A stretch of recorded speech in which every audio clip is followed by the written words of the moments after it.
Hello, this is Matt on the Moon Family Sedan channel. Look, folks, it's happening no matter what. The world is increasingly becoming tokenized. The world is increasingly becoming liquid.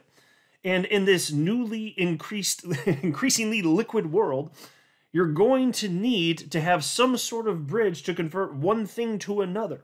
And so obviously when it comes to currencies, we all understand how that works, positioning XRP as a bridge currency. That's Ripple's use case for XRP. But what we're finding is that when you're tokenizing all sorts of other things like stocks and bonds, these things don't just naturally interoperate. They're worth what they're worth, and there aren't going to be markets made on every platform where such things are traded the world over, and so you do need a bridge. And so that's why I said it's happening no matter what.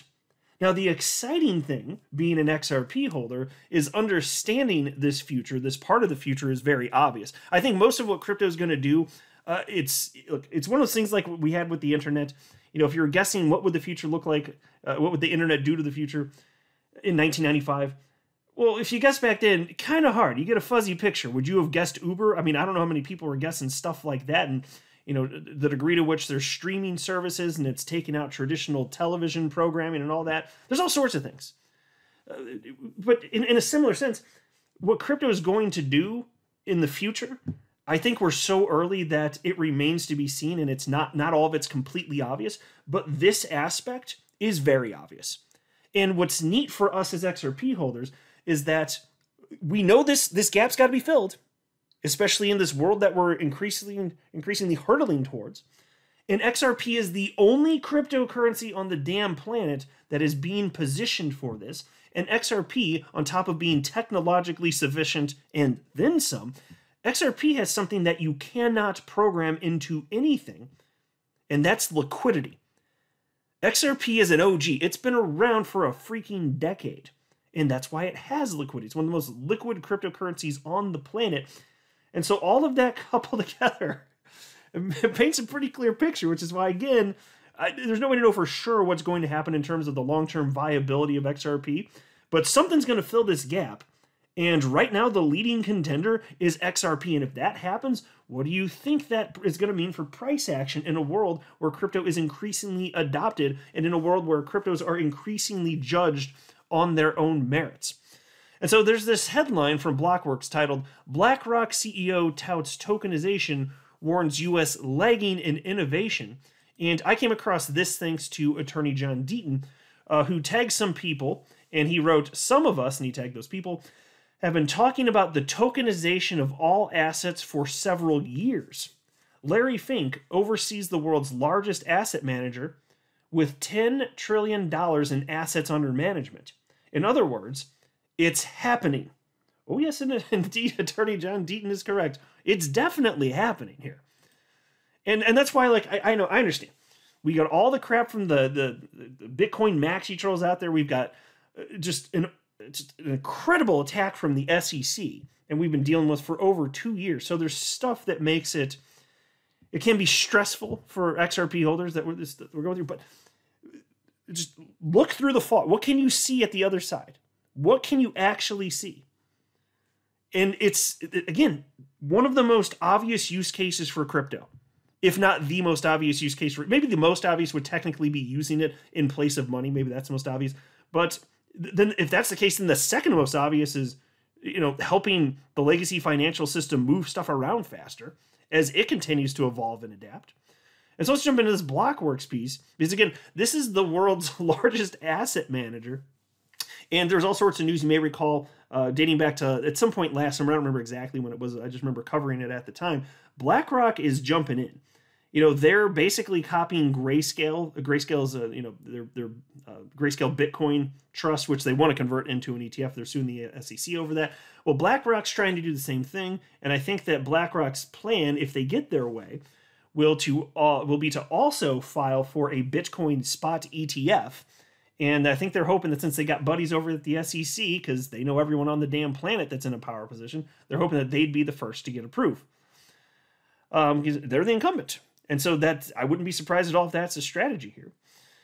Anyway, BlackRock chief Larry Fink highlighted the financial headway taking place in some countries other than the United States, which appears to be falling behind in comparison. In an annual letter to investors published Wednesday, Fink wrote about rising interest in the digital asset space over the past year, even though bankrupt crypto exchange FTX really captured the spotlight. He called attention to faster and more efficient payments in India, Brazil, and parts of Africa. India's United Payments Interface, or UPI for short, a type of instant real-time payment system, has become a roaring success as it is now one of the most widely used forms of payment in the country. A system similar in Brazil called Pix has evolved the way locals pay. And he said, quote, "By contrast, many developed markets, including the US, are lagging behind in innovation, leaving the cost of payments much higher," end quote. Now, I just got a note, because it struck me the first time that I read this, I was like, this very easily could have been a direct quote from Ripple CEO Brad Garlinghouse. In fact, all the points made in here could have come from Brad Garlinghouse. Might we be onto something here in the XRP community? And well, the answer is yes, obviously. And it's even more exciting because substantially less than 1% of humans on the entire planet have ever held XRP at any point in time. I mean, the fact that over half a decade ago when XRP hit its all-time high, $3.92, whatever, well, that's what it is according to Live Coin Watch anyway, when it hit that level, that was with almost no humans. And so if this crypto asset class really is going to go in the direction I think many of us true believers believe that is, you're talking eventually getting into, tens of trillions of dollars, perhaps at some point over $100 trillion. And those cryptocurrencies that are solving real problems will be the ones that stick around. That's where the money's ultimately going to flow. And so just knowing that XRP was able to hit almost $4 freaking half a decade ago with almost no one paying attention makes me very excited for the future in terms of XRP price action. Because, look, again, as long as XRP is solving even just one problem for an industry, just one problem, then that's enough for it to stick around. Now, XRP is actually solving all sorts of problems. There's multiple use cases. But I'm just saying, even if there were just one, that's all that it takes for any cryptocurrency to have long-term viability, because that means it's useful. And if it's useful, people aren't going to discard it. To the contrary, money's going to chase it. That's how humans behave. We're just not sufficiently seeing that today. Even, litigation aside with the SEC, this is a nascent asset class. Even 14 years in, it's not a particularly mature asset class. People haven't figured much out at this point, and it's easy to understand why. We're talking about money here. And so there's additional pushback compared to, if you look at the adoption of the internet, yeah, there's some pushback in the mid-90s, people saying, hey, this is dangerous. Humans being able to get whatever information they want. They can do bad stuff with this.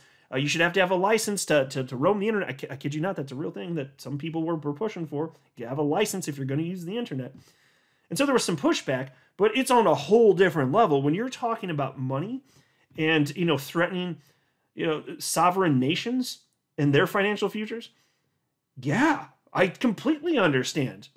And then with the internet, it was a top-down thing where it was basically, all sorts of, institutional adoption, and then retail came after that. Whereas with this, retail started this damn thing, and then institutional money's coming in afterwards. And so it's just, some of the dynamics are different. So interesting parallels in many ways, but in some ways it's also quite different. And so it's easy to understand why it's taking this long.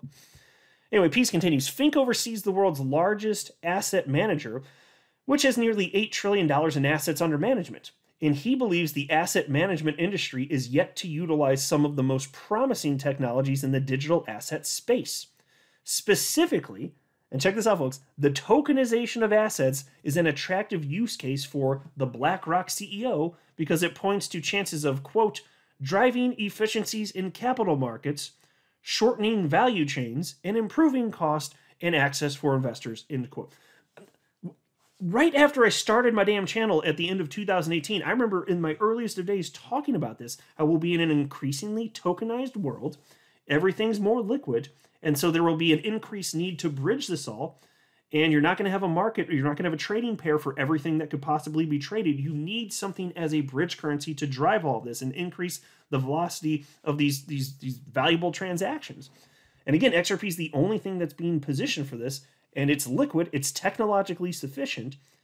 And even if you had something that was technically faster, well, first of all, if you're just launching it now, it doesn't have any liquidity to start. And then at that point, you're splitting hairs, Whether it settles in 1 second or 3 seconds, it doesn't matter. It's effectively real time. So even a more technologically advanced, meaning a more faster cryptocurrency, what's that going to do when XRP is first mover advantage? Nothing. There's something to be said. Like, look, once a technology takes hold, when something in humans' lives becomes a standard, it's very difficult to displace that thing that has become the standard unless you have something that is exponentially better. Just leagues ahead of whatever is the standard at that point in time. It's very difficult. And XRP has that first user advantage for this particular use case. And it's not friendly to any specific jurisdiction. It's jurisdictionless. That's what makes it attractive. There's no counterparty risk. There's no special party that benefits. There's no government specifically that benefits by having some sort of control over this, like you would with the United States dollar. And it already works today. It's not a science experiment. So you have all of these, increased tokenization. You can see, of course, and I've been talking about it for years, of course, all stocks will be tokenized. Why wouldn't they be? And for sure, bonds make sense too, and all sorts of other stuff, real estate. And just imagine being able to getting rid of middlemen. Imagine being able to trade your partial ownership in a commercial real estate property for a stock and just using XRP as the bridge in between. Like, that's the type of future that will be possible. I mean, it's already technologically possible now. It's just a matter of getting everything adopted. And another reason that this is all taking a long time is, let's be real too, it's not just in the United States. It's terrible in the United States, but from a regulatory perspective, figuring this all out, it just does take time. That's the other thing that's slowing this down, but it works today. If something is tokenized, yes, you can bridge it with another thing. Absolutely, unquestionably. And the XRP ledger has the world's first decentralized exchange built in. XRP ledger is a great place to even tokenize all this stuff. Doesn't mean it's going to happen, and I don't expect XRP ledger to get 100% market share. I mean, I'm not Looney Tunes here. But it doesn't need it. It doesn't need 100%. It would be unrealistic to expect that. But it's got something. It's got a piece of the pie, and the pie is growing. What does that tell you? It tells you there's a very bright future here. So I'm all for it. So anyway, I just love seeing this stuff. I know there's been a lot of doom and gloom lately, and even price action has been scary and stuff, but man, just zoom out and look at the big picture. Like, we are at the forefront of something incredible. It's the greatest opportunity for wealth generation in the history of our species, and I do very genuinely mean that. This has never happened before, this opportunity. Here we are. Like, what a time to be alive.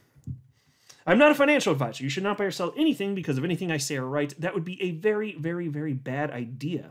Until next time, to the Moon Family Sedan.